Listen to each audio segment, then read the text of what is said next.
something to. Man, that's most of a podcast, probably. Yeah, we'll probably get distracted by something in there. It's always the way. Throw a shout out to Comic-Con at home. Maybe. Rip. I will throw a shout out right here at the top of episode 200. I can't even do it. I can't do it for that long. I can't do the voice. You know? Which voice are you going for? I was trying to get low for the Barry Manilow. You're talking Barry White. Oh, dang. That's pretty low. That's even lower. Hi, guys. JJ. Hello. Michael. How you doing? I almost knocked my lightsaber off the desk right here. Have you cooled off from Saturday? That's the real question. Never again will my body be that warm. I stand against heat in all of its forms. My goodness. Happy birthday to Matt, friend of the pod. If you own an air conditioning system, though, maybe you should use it, especially when you have 40 customers sweating to death in the upper rafters of your brewery. Yeah. Might not hurt. Yeah, it was pretty hot. I will say there was no reason for them at the ground level to ever think of needing to turn on the air conditioning. No, never. Ventilation. Yes, Because it was perfectly nice down there. They have those giant fans that I want for my outdoors sitting there, cooling that room off. So I can imagine, yeah. And then the outside was perfectly pleasant. Like, it was very nice. It was just that upstairs corner balcony room thing. Yep. Yeah. And shout out the people at Lost Winds for being accommodating of all of us. Okay. Yeah. Sure. Yeah. Free ad. There you go. Don't worry, Lost Winds. We'll collect from you next time. I expect 1/2 of a free beer is probably about what that was worth for all of us to share. Yes, of course. Yeah, exactly. We're not greedy. How you guys been since 1.5 days ago?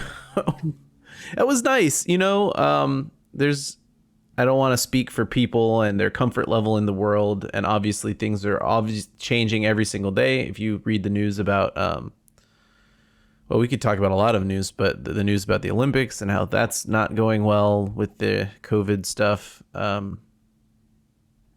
I think, though, that a major majority of the people there were vaccinated. It was nice to not feel super uncomfortable to be around everybody. That was nice. And plus, we were outside half the time, so. Yeah. Oh, boy. Well, speaking of the news, did you, JJ, I wanted to mention this to you real quick.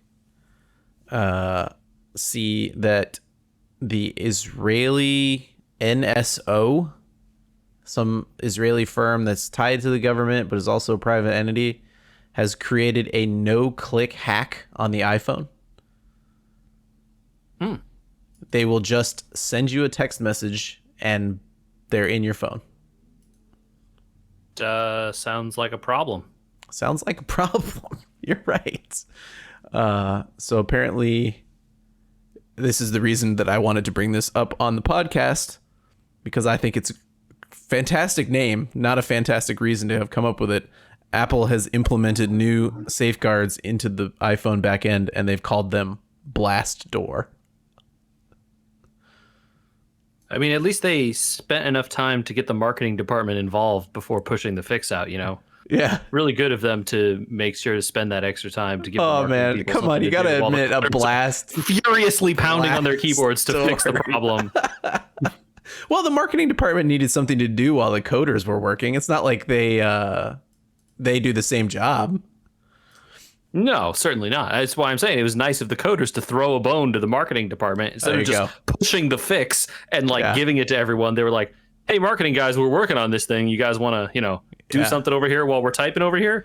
Pretty great, though, right? Nice of them to involve. I love that name. I really love it. Like the idea of your iPhone just all of a sudden slamming closed somehow.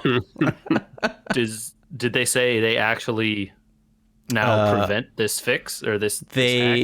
They have successfully prevented it in testing, although some people have said that versions of this thing that is called the Pegasus can still be made to work as a click hack. Here is what I know about governments and entities that expose hacks and backdoors and things like that. Well, we're going to find out a lot if we keep talking about it, because we'll end up on a list. They never disclose or tell anyone about a hack or a backdoor unless they have many, many other ones. No kidding. Available. So I know the NSA and the FBI have both said publicly that's how they operate. So if you ever hear them talking about, hey, we helped fix this thing, it 100% means they have a bunch of other more workarounds than one way to skin a cat already in hand. Yep. And I'm sure Israel and other countries don't act any different. Oh man.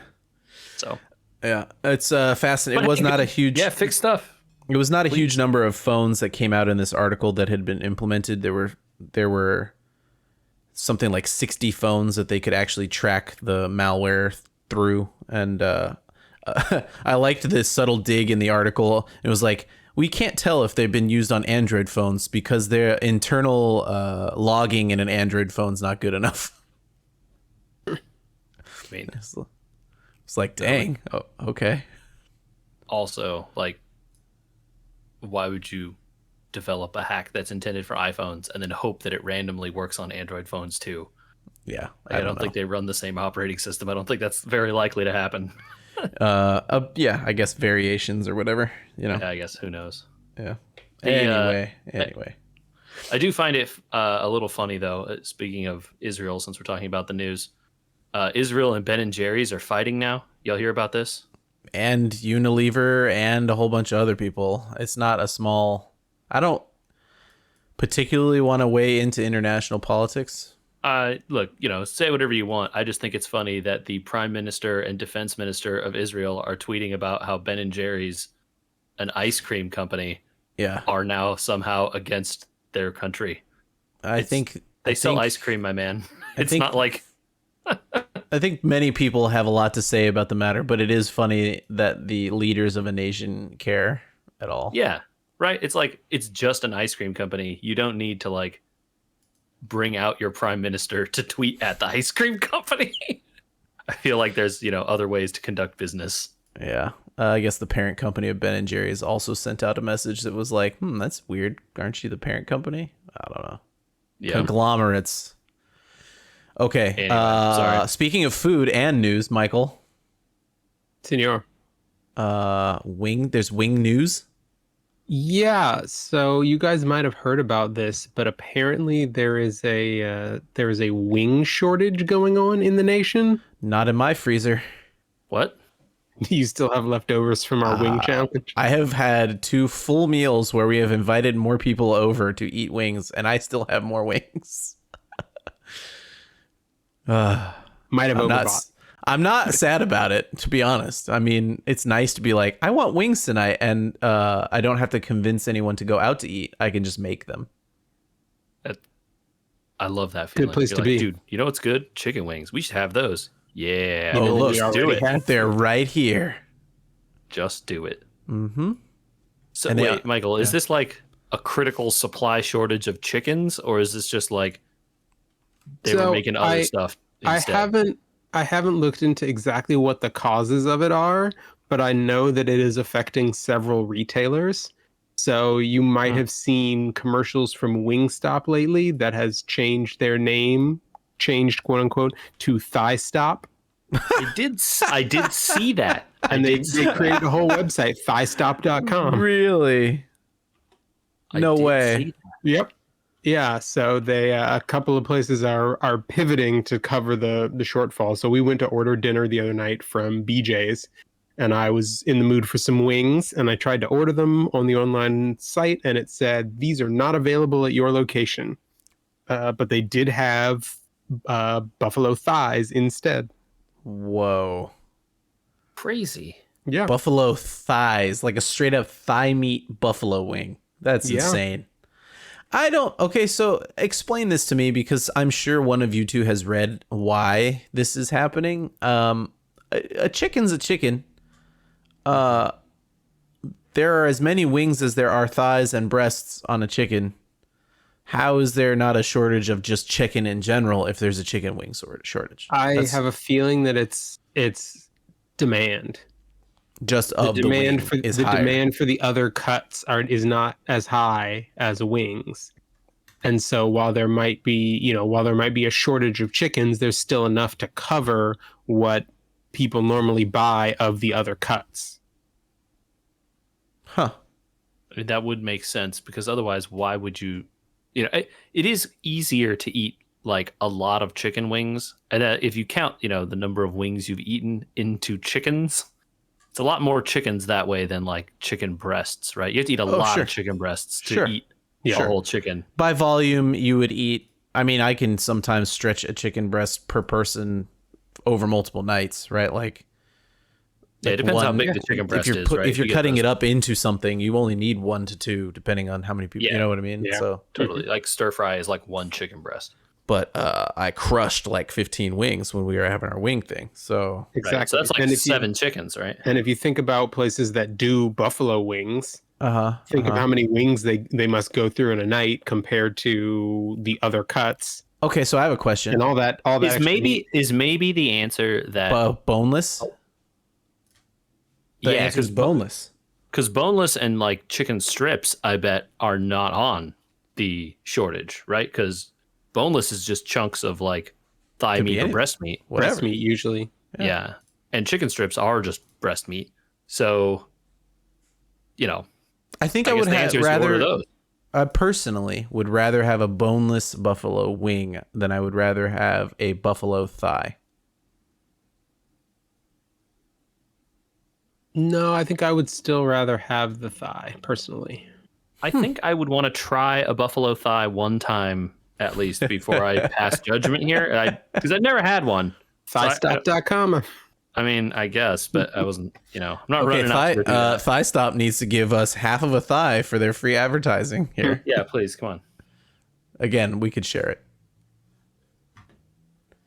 Okay, all right. So you got shorted, but you tried a thigh, and you said it was good. Yeah, they were pretty good. All right, nice. Let's stick with shortages for a minute. There's a car shortage, guys. Yeah, there is. Is this tied to the chips? This is continuing to be tied to the chips. I heard on NPR it could last midway 2022. So that's interesting, because I read an article they were talking about semiconductor shortages, which is what this is related to. And TSMC, one of the foundries that creates all these chips, said they thought the main one. They're the biggest, certainly. Said they thought the shortage in those chips would pretty much be remedied by the middle of this year. The shortage in their production line. The shortage, the cars are not being produced now. Right. I guess the issue is that the cars then have to follow by 6 months, right? Because it takes them time to assemble and get to dealers and all that. Dominoes, man. Yeah. And that's only if they're first in line for the stuff that's coming off the line, right? If they didn't cancel their orders last year. I mean, anyone that did is up a creek and has been the entire time. It was foolish, in my opinion, for anyone to get out of line for a high-tech product that takes a long time with a long lead. Yes, COVID is bad, but I have much to say about the foolishness of some companies last year. That's not a place in this podcast. Yeah, just the chip shortage, such as it was something that was probably coming whether COVID had happened or not, but was exacerbated by the way businesses chose to react to COVID in panicky and potentially not very smart ways. What's amazing to me is that there's been enough of a warning sign on this sort of stuff for so long and no one cared. Do you remember in 2018 when the horrible floods happened in Thailand and you couldn't get RAM? Yeah. The one of the plants basically that produces 50% of the world's memory or whatever at that time flooded. Basically was unusable, and so prices on RAM skyrocketed for a while and then came back down. Yeah, and it was like the warning sign of like, hey, just make sure like you're over ordering or pre-preparing for anything, you know. Yeah, I don't know. I mean, I know you there's don't also want the to in business. tech, right? Because like in tech, the technology changes and you don't want to be stuck with And stuff. similarly, the business case for like holding a bunch of parts for no reason is bad, right? You're just sitting on money. But you just in time supply stuff only works if supply continues to flow, and obviously it does not. I think also the like some of the issue that was always going to happen with this stuff is these car manufacturers are using older chips, right? A lot of these cars aren't running the like latest and most powerful graphics technology or whatever to run the 7-inch touchscreen in your car. And those chips are just inherently less profitable, and therefore the first thing that chip manufacturers are going to stop producing. And also, like as technology moves on, they're just going to stop making those because they're older, right? Eventually, the technology used to stop making the old stuff, and Right. so some of that is like, hey, we're still on this old stuff. I want to make 500 more F-150s with the old navigation system before we 500,000 probably. More like an actual number. What is it? One an hour, one a minute, something like that. It's a lot, yeah. Anyway, but like we don't want to upgrade the navigation system this year. We want to do it in 2 years. So we're going to stick on this chip for another 2 years. Oh, dang, they're ending support for this chip this year. What do we do? Yeah. Right. That stuff was always going to happen, and just people's hands are now being forced by the fact that pandemic screwed up a bunch of stuff, and now here we are, right? Yep. Well, customers are also paying the price, but sellers, even of used cars, are benefiting, aren't they, JJ? Prices on used cars are insane right now, Andrew. I don't know if you guys know this. I saw a car on an auction website, a truck, I guess, to be clear. It's a Toyota Tacoma. Yeah, Tacoma TRD. You showed me. Yep. Yeah. Sold for with 34,000 miles. Sold for like $1,000 less than MSRP. That person drove a car for 34,000 miles and sold it for $1,000 less than a brand new one. Wild. Yeah. And November of last year, Michael, I was telling him this story when I heard about this, when he showed me this truck. November of last year, when we were shopping for a car, before the insanity, we knew the insanity was maybe coming. We had to buy our car sight unseen, basically. We didn't pay for it or anything, but we had to tell them we were taking it, right? We had 24 hours to take delivery as it came off the boat. You know what I mean? Yep. I didn't pay a markup or anything like that, but like that was the hottest of the that I was willing to get into a market, is like when I'm willing to say like I'll take that car as is, sight unseen, without, you know what I mean? Like that's as far as I'm willing to go personally. Some of the cars then already had like $5,000 markups for certain SUVs, but certain brands of pickup trucks hadn't certain models of pickup trucks, I should say, none, didn't matter, had not come into high demand yet. The heavy duty pickups were already having trouble, but lighter duty, like F-150 size, I could still find people giving out incentives to buy those trucks. Right. Yeah. Incentives. Like, yeah, it's like November of last year, bonus or whatever, that kind of stuff. Yeah. Every single truck in America has a scarcity markup on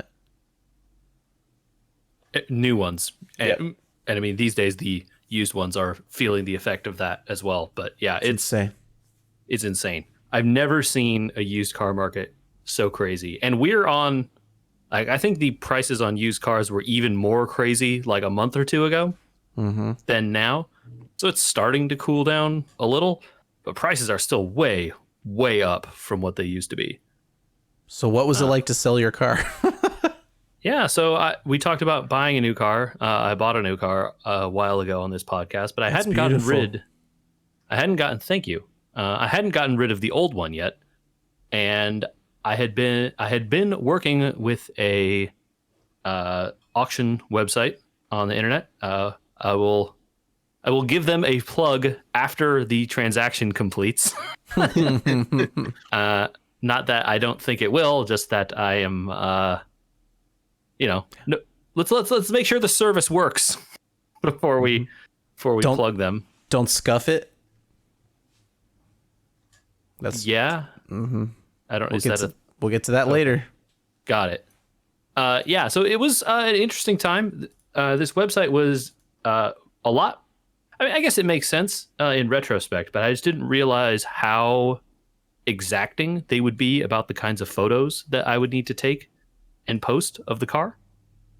Okay.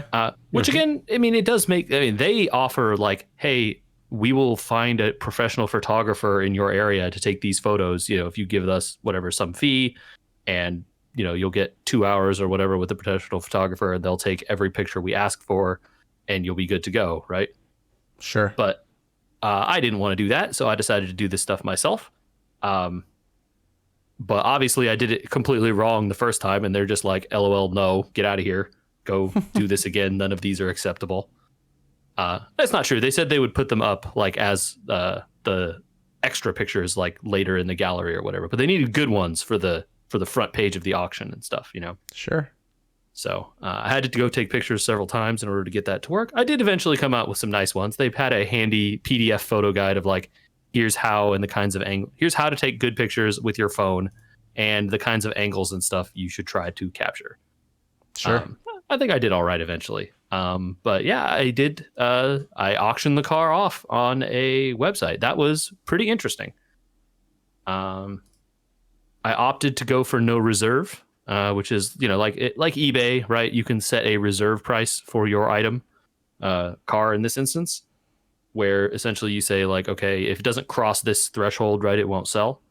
Right. The website and all the research I did basically said, yeah, like if you feel you need to put one, do it, right? But if you are planning to sell the car really anyway, a no reserve auction generates more interest, and you are more likely to get the most money for the car by doing that. This website claims they have statistics to back that up, but of course they're not showing me their data, right? Obviously. Sure. But anyway, I am very pleased with the result, so I can't complain too much. I'm not gonna. You can go find the auction online if you follow me on social media. It's not that hard. The page is still up. But over $14,000 feels pretty good for a 10-plus-year-old car with 110,000 miles. It's a collectible, right? Like they don't make them anymore, and people that Correct. love BMWs love that car. So I think it is for a lot of people, this was like the last good small BMW. Yeah. Right. Yeah. And it sounded like a lot of people really liked your particular color as well. Well, and I agree with them. It is the best color. That's why I bought it. White doesn't look great on a BMW. I'll mention. I agree specifically with that. And there are other colors that these cars came in over the years, right? Like my model year, I think blue was the best color. But there are other colors that they came in that are also good. I think one of the reasons people love that car is it's almost Mazda Miata like in its trackability as well for people that are into that. It is certainly easy to modify and produce a lot more horsepower if you want to, right? Even if you don't do significant work to the car, like you can do a tune or whatever and get 400 horsepower easy instead of the 300 it comes with. But I never did any of that stuff, which when you're selling a car turns out to be a benefit because people don't want to buy someone else's modified car, right? Right. Yeah, exactly. So, I also am the original owner. I bought the car from new. I drove all those 110,000 miles, which is maybe a benefit or maybe not, depending on how you feel. But if nothing else, certainly the buyer liked it. And in theory, is coming down from Washington to meet me and buy the car. So he says he's booked a plane ticket and we have a day and a time. So nice. We will see how it goes. I'll report back in a couple weeks. We're still kind of in the technology part of this podcast, and I want to talk about some new technology. Who's got the best rundown on the Steam Deck. I got to say it really slow. Steam Deck, not Stream Deck, which is a different thing. Or by the way, a new Link. version of it. Apparently, the Stream Deck, which is a thing, released a new version of a Stream Deck on the same day the Steam Deck. No way, really? I believe that's true. They released some new product. That's too good. I have a Stream Deck. I have a Stream Deck HD60 is what I have. For the eventual day when I finally get everything hooked up correctly and we can record us playing Nintendo 64 or something here. So, all right, what is this thing? It is hold on. Steam Deck. The thing that we're talking about is a Steam Deck, as in Valve Steam Deck. Yes, you can go to steamdeck.com. That's a website for this device specifically. It has an overview of all kinds of stuff about it. What is it? It is a really big Switch-looking thing without Nintendo detachable Switch, control. He means not a Switch, Nintendo like a Switch. No detachable controllers, 7-inch touchscreen, thumbstick, D-pad, A, B, X, Y buttons, L2, R2 on the top, and L4 and 5 and R4 and 5 on the back grips. And don't forget the trackpads. Mm-hmm. And trackpads underneath the thumbsticks. A controversial decision, apparently, among the internet. How so? People are like, weren't these terrible on that Steam controller? Why are these here? They make the thumbsticks all weird and high up at the top, and the buttons, which are also like very high up at the top of the device. If you look at the like layout of this device, if you're using the D-pad and the buttons, your thumbs need to be at the very top of the device, like almost next to the area where the L and R upper buttons are. It's very strange. I really want to try holding one because I don't know if this is good or not. It looks to me like you'd wind up just sort of feeling like you were pinching the top corners of it. Yes. Yeah, exactly. I don't know. I would rather not. Man, this is like impossible to do because neither one of you probably has a Switch nearby. But like, I mean, I have one pretty close. If you hold your Switch, right, and you are holding it more like a controller, like I picked up my Switch. Okay.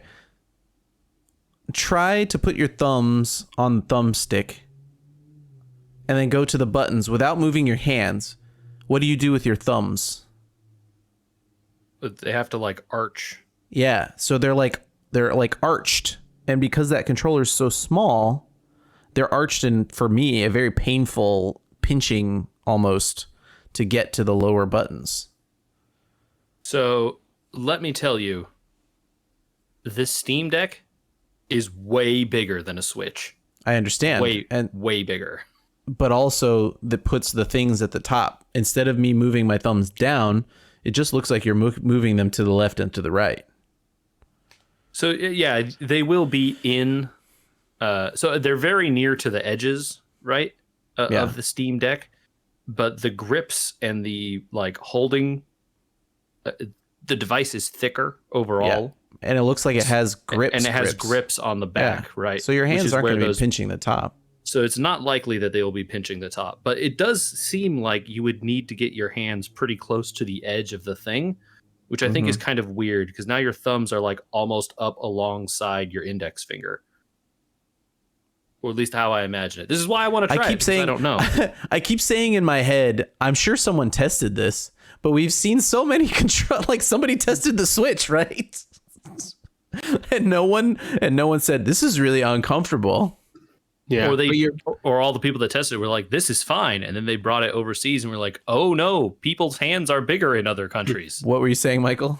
I was going to say, though, Andy, your comment about them sort of being in a horizontal line between the buttons and the sticks goes out the window if they want people to use the trackpad instead. Now you're back to the same problem because the trackpad is right in the middle. So if you're holding it so that the trackpad is comfortable for your thumbs, now you have that same have to torque your fingers up to hit the buttons problem again. I don't have much confidence in that trackpad. So I know why they put but the trackpad you're right, there, Michael. right? I get it. I get what you're saying. The trackpad is really the only thing you can do if they want to allow you to play a game that should be controlled by a mouse, right? And there are a lot of games on Steam that expect you to have a mouse. However, I think I agree with you guys. Why are there two? What if there was only one and the buttons were in the place of the second one? Yeah. Yeah. So in terms of like the power on these things, 16 gigabytes of DDR5 RAM. There are 3 models with different versions of storage. The cheapest one is 64 gigabytes of eMMC built-in memory. The more expensive model is the middle model, I'll say, is a 256 gigabyte NVMe SSD, while the top end model is a 512 gigabyte NVMe SSD. I would like to point out that right now on the internet, if you could find an SSD at 512 for like 150, you'd be doing pretty good. Yeah. So like the price of this thing, so the prices are $399, $529, and $650. Correct. That's not an insane amount of money to ask for, considering the component cost. For a handheld gaming PC. And we didn't talk about it, but the CPU is like a 4-core, 8-thread, 2.4 to 3.5 gigahertz Zen 2, which is basically like a slightly newer version of like a PlayStation 4 kind of level CPU. What's is that the also GPU, doing the graphics? Oh, okay. Got it. The GPU is 8 RDNA compute units with like some speed stuff here.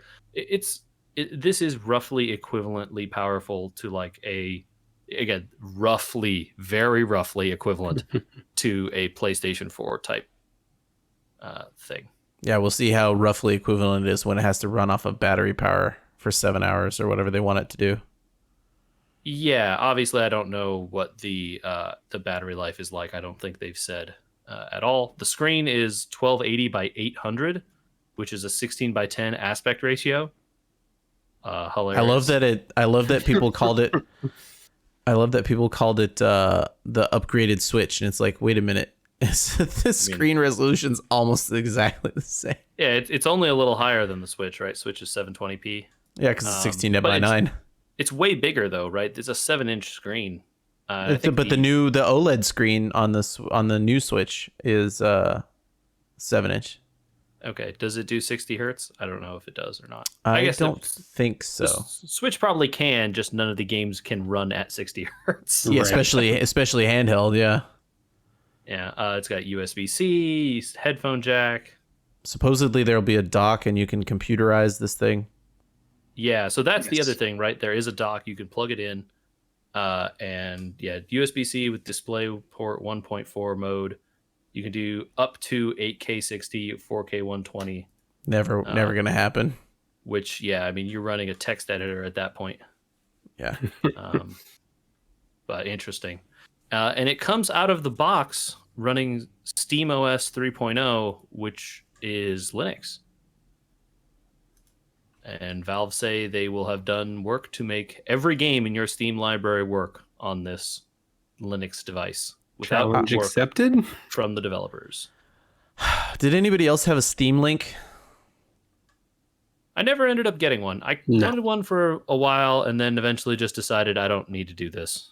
I bought one when they were on sale for $8. I was going to say, they eventually got down to extremely cheap, so...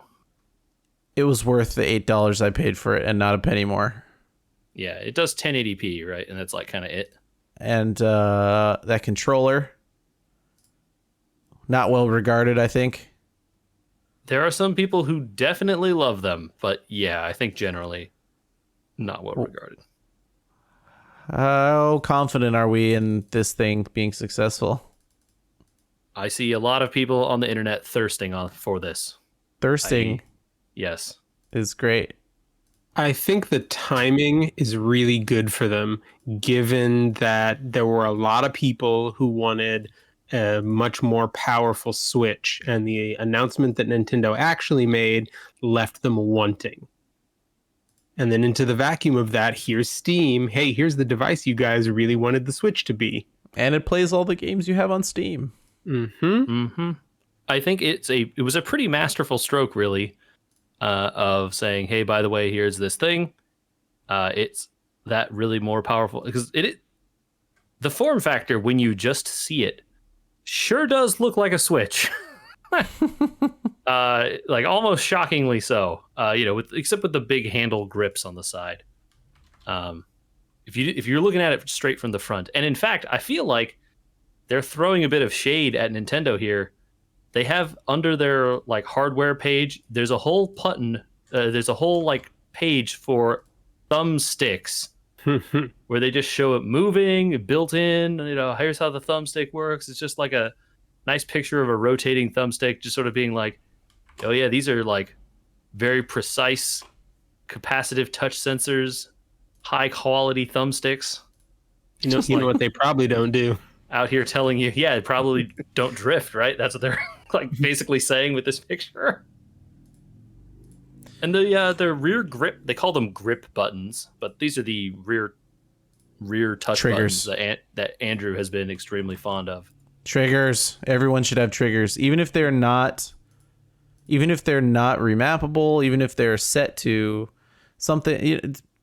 These put will triggers, by default man. be remappable, right? I mean, Yes, they are. Steam controller stuff is Yes. actually really good, and in fact, if the game supports the Steam controller stuff, you can remap literally every single button to anything else in Steam software, and the game will just work. Yeah. Which is very impressive. But my opinion is that every controller going forward should be trigger enabled. So again, you want to make sure you're using the correct term. The trigger is the L2, R2 buttons. These are buttons on the paddles, rear grips. paddles. Yeah. How about that? Paddles. Sure. These are paddle-like, I guess. They're in some kind of they flow along the back surface as well as the grip. Previous to this, the other controllers use, I think, that term, paddles. So yeah, $399, $529, and $649. The stuff that I saw seemed to say that obviously the most expensive one and middle one were way more popular.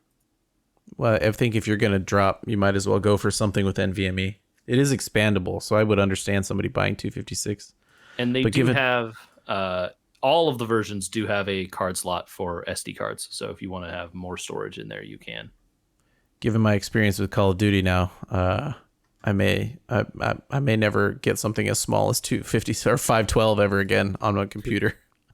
I mean, I saw this, and the 64 gigabyte being the smallest one. I'm like, and they have pictures on this of it running Jedi Fallen Order, right? They're like, this is the full version of Jedi Fallen Order. That's a nice comp with one picture of Jedi Fallen Order on the front. And I was like, so that 64 gigs is just Jedi Fallen Order. Then that's the whole space. Mm-hmm. Yep. Yeah. But I don't know. I guess I kind of want one. I don't know. I don't want to pay this much for this. Yeah. I'm not sight unseen and untouched. Like the Switch, you looked at the price of it and you're like, it's a Nintendo thing, and if it doesn't pan out, someone will buy it off me, and that's not an exorbitant amount of money to try something. And then you get one in your hands and you're like, oh yeah, this is pretty good. I'm keeping this. Yeah. Yeah. I don't know how that pans out with one of these things, especially if you don't get one early. So, I mean, the thing here is that this is just a PC, right? You can go back to the desktop and install Windows on this thing if you want. They say that that's possible. So it is not a console in that way. It is just a weird handheld PC.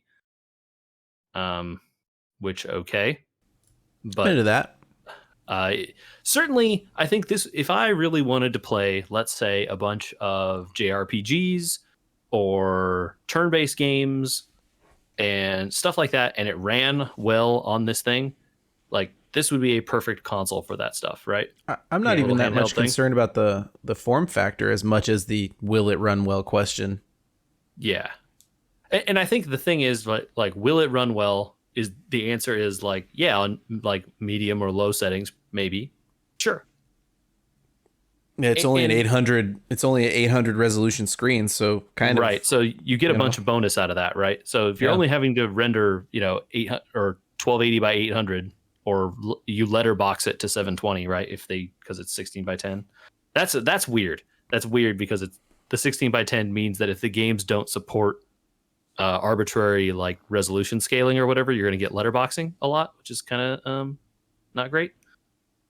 But assuming it does, and you could turn, 800p is a lot easier to run stuff at than 1080. That's 200 less p's. So yeah, I think it's a good. I don't know. We'll see. We'll see. I guess no one has any of these yet. There's videos out there on like IGN and those kinds of websites of people playing with them, but of course it works good in the scenario with the Valve employee sitting there, right? Yeah, in the test box, not even in the case at that point, probably. I mean, they had real ones. They looked real, right? They looked like this thing. Yeah. But yeah, I'm I want real people to get them and see how it goes. Teardowns. That's what we need.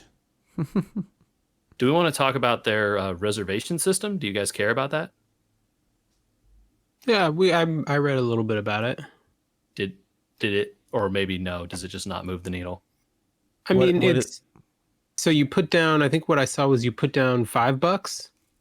Yeah. That is fully refundable for 30 days, and then after 30 days is fully refundable as Steam Store credit.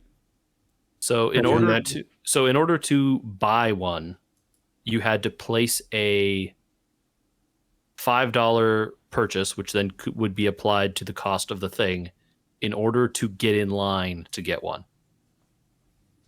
Okay, it's like I mean, I've seen stuff like that before. It's not new.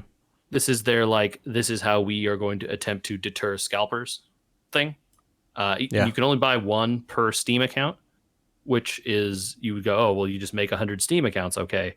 But then the reservations were like Steam accounts older than a certain age or who have verified purchases. And, there's some classifications or whatever. You couldn't just like create a new Steam account and sign up and get in line and pay the $4, right?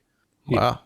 So they did at least attempt to limit the scalpability of these things.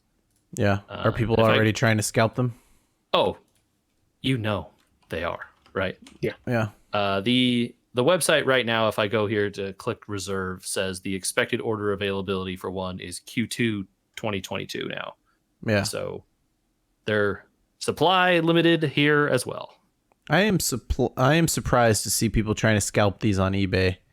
eBay went through a huge thing that said if you don't have it in hand, if it's a pre-order, you are not allowed to sell it. I imagine that anyone could just go mass report all of these and get them taken down, right? Yeah. Probably. But then eBay would then have to just constantly be doing that because people are just constantly putting them back up. I mean, you certainly wouldn't find me wanting to buy one that way. Never buy from scalpers. Yeah, I mean, we've talked about that on Carbon Scoring a lot because it's really, it's like taking over the Star Wars space of people just buying everything and then trying to scalp it. It's taken over every space for everything. I mean, video cards especially. Video cards, everything in any hobby that has a sizable enough group of people with money. This has happened to. You want to know something else that tried to get scalped? We all just happen to be in those hobbies. Yeah. People are trying to scalp this thing I'm staring at on my desk right now. A Zelda and Loftwing amiibo. Well, didn't they all get delayed? So like that makes some sense, right? How do you have one? I pre-ordered that and the Skyward Sword together and not the Joy-Cons, and did not receive them until 2 days late from Amazon, and then a pre-order from GameStop just showed up without me even knowing that it was still a valid order because they never told me anything about it. Okay, then. Okay. Yeah. I tried to pre-order them in both places, And because scalpers are scalpers, you know, the orders were like, it's live, it's sold out, it's live, it's sold. So anytime I saw one, I tried to go get it. And yeah, apparently the GameStop one went through, and then all of a sudden I was charged and it was on the way. Well then. Okay. Yeah. It's cool. Michael probably cares more than JJ since Michael has some amiibos. Michael, this is the best looking amiibo they've ever made. Yeah. The pictures are great that I've seen. They sculpted the feathers with ridging on each feather. Ooh, that's a sign of a good model generally. Oh yeah, it's a really good pour. The feet have the chicken skin on the feet. It's like her hair has lines in it. It's amazing. I like it. And the paint is perfect. There's not a single bit of slop. I'm not trying to convince people to get amiibos. You shouldn't buy scalped amiibos either, by the way, because they will eventually reprint them if you need them. Also, I mean, the real sad part is that it's attached to Skyward Sword, which is a bad game. Oh, people I've are heard some reviewing pretty it well. positive things about the HD version, though, and the way it plays. The new control scheme seems popular. I mean, versus motion controls, it's like, that's not a fair fight, right? Like, oh no, I don't have to waggle my Wii remote around. I can actually just press the button to do the things I want. Yeah, but I think there was still a lot of question about how they were going to translate a combat system that worked on motion controls into a controller format that doesn't necessarily support that. They didn't Which, even. by the way, it does still support motion controls. Oh yeah, I was Sure, just about to say they didn't even have to.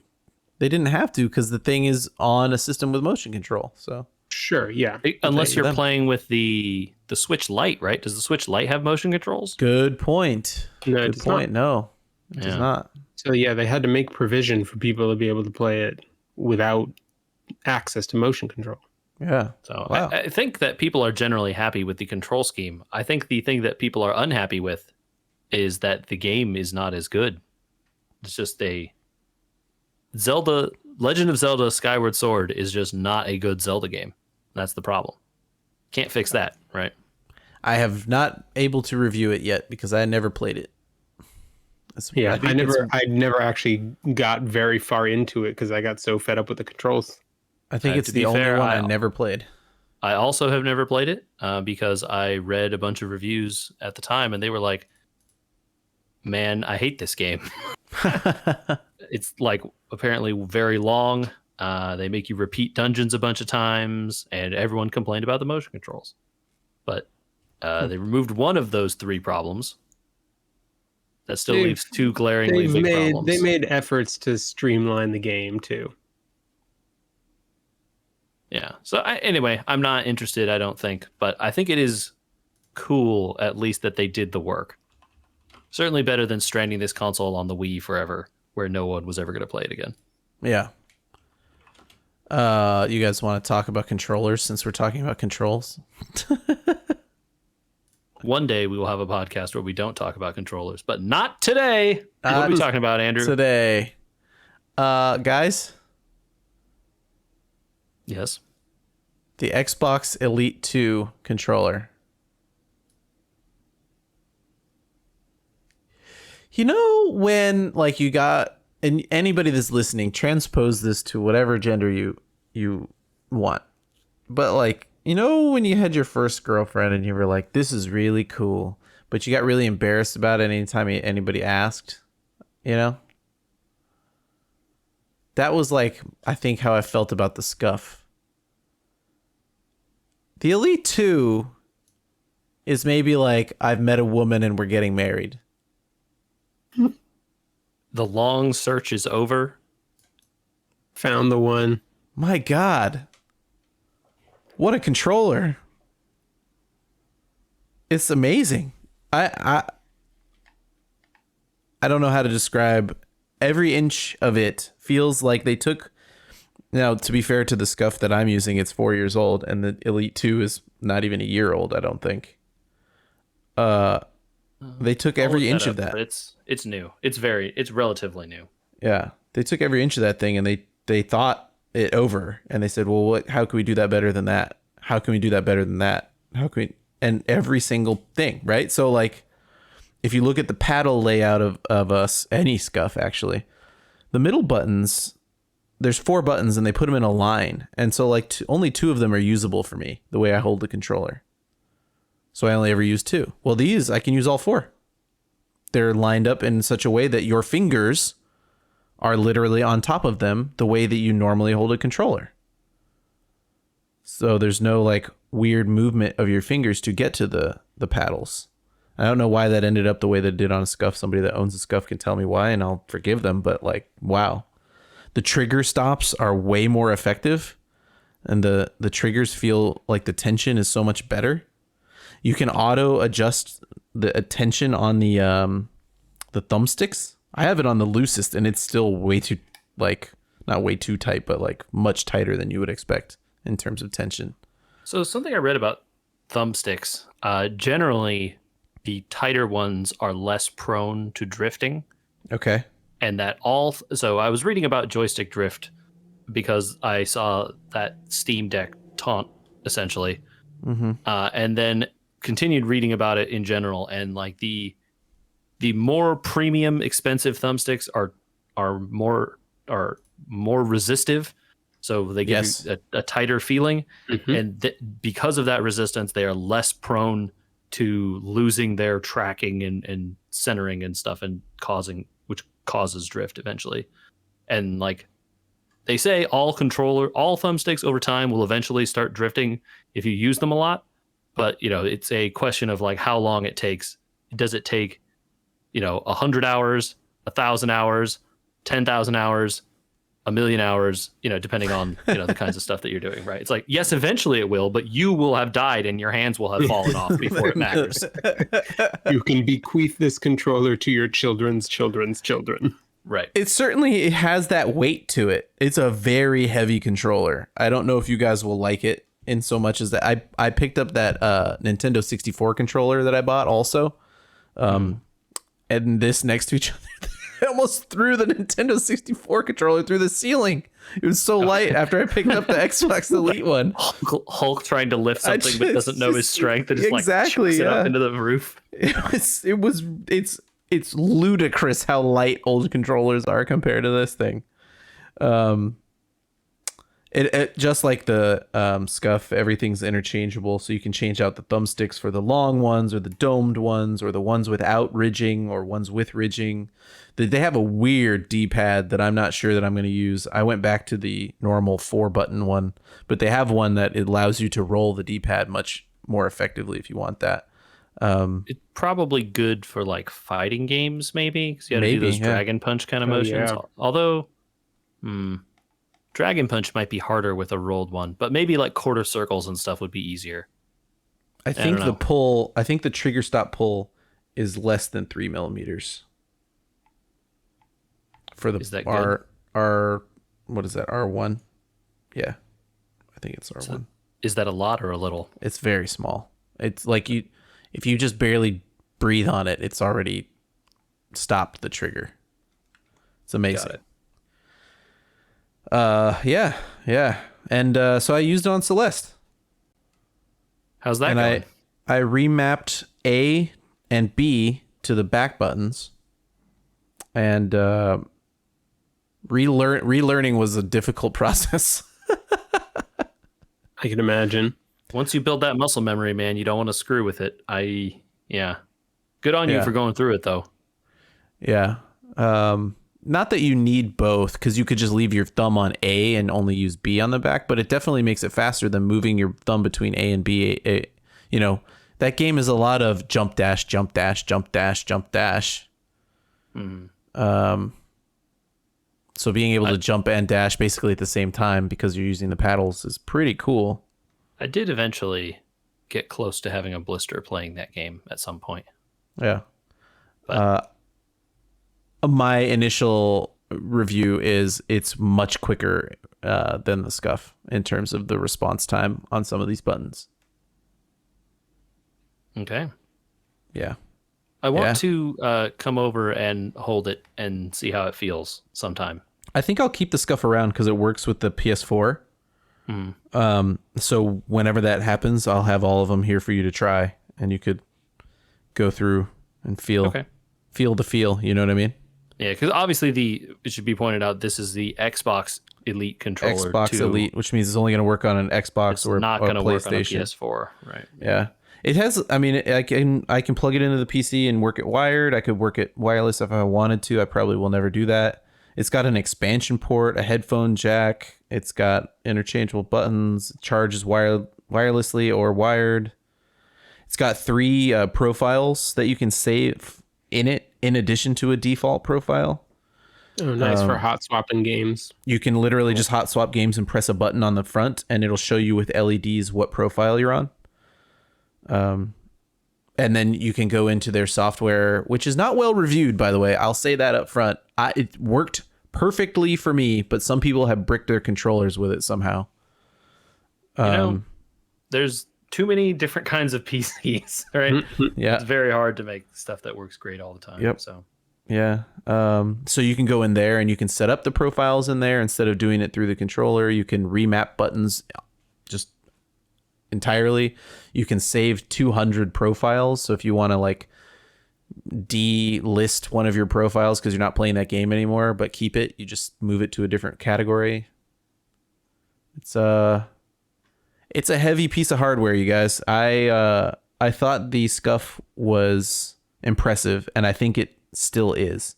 I don't want to downplay premium controllers in general. I think they're, based on what you like, a good investment. And I can't speak to the quality of the one that I was using, but my analogy at the beginning speaks volumes. I think this thing's amazing. And I purchased it, by the way, in case anyone listening is like, nah, you got paid. I purchased it. I paid money for it. I'm just telling you my honest opinion, just like I told you my honest opinion last time. And I mean, these things ain't cheap, so he spent a decent amount of money on these. Even if he got it on a sale, there's no way you didn't pay. So yeah.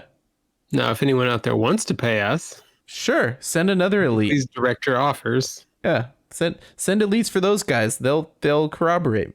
Hey, yeah, I will happily be bought for the cost of a Microsoft Elite Pro controller too.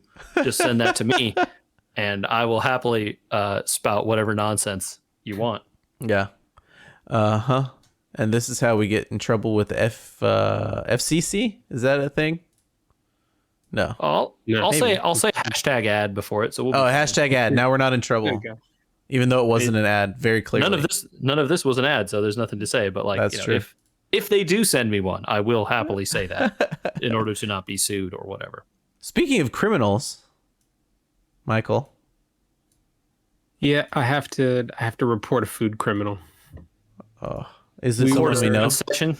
Yeah, Gavilis. No, this is no one we know. Okay, good. By the way, he did finish that entire 40. Yes. So yeah, that's we got a picture. Yeah. Beer criminal. Or are we the baddies? No. So not in this. So we were out at dinner last Friday night. It was Burger Week last week in Orange County in Los Angeles. So we picked a couple of restaurants to try their Burger Week offerings. And while we were at dinner, we happened to overhear a little bit of the conversation of the people at the table next to us. And the guy of the couple was espousing some opinions that were clearly wrong. On food? On food, specifically. Okay. So I think I told JJ a little bit of this story. The two of them decided to play the game of let's order dinner for each other. Oh, don't do that until you're married. Ooh. They might have been, but they look like a very young couple either way. Okay, well then this was part of their free couples counseling then. Yeah. So neither one of them was very happy with what the other one ordered from them, but the guy had opinions on both dishes that I took exception to. So the first was the opinion on his own dish. She ordered salmon on quinoa and spinach for him. And she wanted that. Like, why? Okay, did they not understand the game? Come on.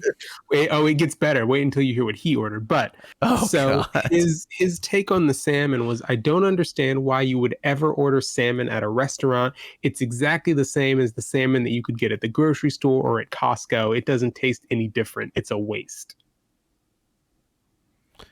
This man, maybe he has a very high opinion of himself. Maybe that's what he means. I can cook salmon like a restaurant. Maybe that's... Is he yeah, I don't know. Maybe he's just never eaten good salmon before. That's kind of what I fell into, was where has he been eating salmon, so I know not to go there. Let me point out that that's not especially not true at a sushi restaurant. Yeah. Yeah, I'm just going to go to Costco and make sushi out of this salmon. I'm sure it'll be safe. No problem. Enjoy your salmonella. Oh no, I have died. Debunked and wrong. Okay. So that's number one. Number two, her dish arrives and he has ordered her the sausage trio platter. What a moron. This guy right here. This guy. At least she got him something that sounds good. Yeah. Like, I mean, I would eat that. Sausage trio sounds good, but I know. Look, if she had ordered him the sausage trio, like, come on, exactly. This is what we would expect, right? Like, yeah. What do you? And I'm not saying a sausage trio sounds bad, but at least, like, if I got a plate of salmon and quinoa and spinach, I would be like, okay, I like all these things, and you got me not the sausage thing because you're worried about my heart health. I get it. Sure. So incorrect opinion 2. They're discussing the sausage plate, and it comes with, among other things, a side of sauerkraut. Okay, great, good, and perfect. Like in a real sausage plate, you'd want. Yeah, scratch made warm sauerkraut. Wonderful. And so he was commenting on the fact that he doesn't really like warm sauerkraut. He prefers it cold, which is fine. Fine. And then he goes on to say, my favorite, if I had my choice, is the sauerkraut straight out of the jar from the grocery store. Is this man just a trash man? Just a man made of garbage? I think that man has never been out to eat before. Yeah.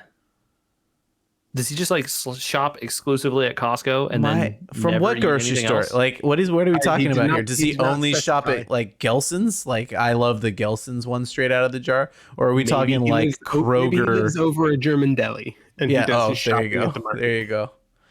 I would say that I would not eat standard sauerkraut from the grocery store, sir. Yeah, I would be immediately skeptical of that sauerkraut. Like Boar's Head sauerkraut, you got me. I'll eat that. But like name brand Vaughn's no. Mm-mm. If I'm going to like a German festival and they have sauerkraut in a giant tray, I'm still going to eat it because I'm at the German festival, right? Absolutely. But if I see the giant tray or jar of sauerkraut at Costco, I'm staying far away. All of those opinions are wrong. Yeah. We don't even need to convene the court for this one. They just get arrested on the spot and sent straight to jail. I think this is one of those things. This is a moving violation, is what this is. Like, there's no court involved. It's already been predetermined by the state that he's got a $300 fine for going this fast. Yeah. He's just guilty.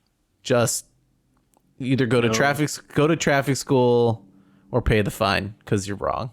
There's no salvaging it. No. What a So then they switched plates at the end, I'm assuming. He definitely finished her dinner. Yeah.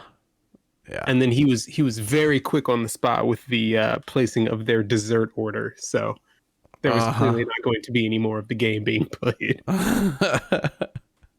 Well, congrats and good luck to their marriage. You live and you learn. And or not their marriage, because we'll see. Yeah. Wow. Well, if you were those two people and you want to defend yourselves, email us at... You can send those to podcast@wewergamers.com. If you are those two people, please tell us how that went, because I'm very curious. I'm only really curious in her opinions. No, yeah, exactly. That's what I mean. I'm just like, how could how could this guy justify what he did, and B, how is this woman putting up with this man? Just get a thought in your head, my dude. It just needs some more exposure. Yeah. Yeah. I don't know. Traffic young, school for wider world out there. Yeah, traffic school. Anyway, you can also send us your opinions about controllers and anything else to podcast@wewergamers.com. You can find us on social media @wewergamers on Twitter, Facebook, Instagram, and YouTube. And we would love to hear from you on any of those places. Andrew lovingly crafts beautiful visualizers for all our podcasts and organizes them into cool playlists even. So you can go on a playlist. There's 2 new playlists that got updated. One last week was a component class, right? Because we did controllers again. And then also the Subspace Transmissions playlist got updated because we did one of those. And make sure you check out our cool sub pods also on the same feeds. So if you subscribe to this on Apple or Google or Spotify or Stitcher or wherever else, you can find Subspace Transmissions and Carbon Scoring all on here, which are Star Trek and Star Wars, respectively. There you go. Nice. Bounce. Time to go line up at Best Buy. Do it, Michael. Do it. Do it. Absolutely Do not do it. Do it. Yeah, I'll meet you there in the morning. There you go. I was gonna say, do it. Don't do it because you're gonna be sad when you can only buy the 3060.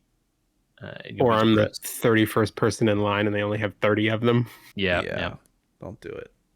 But at least they're handing out numbered tickets, so you'd know right away. It's ridiculous. This has got to stop. I'm so upset.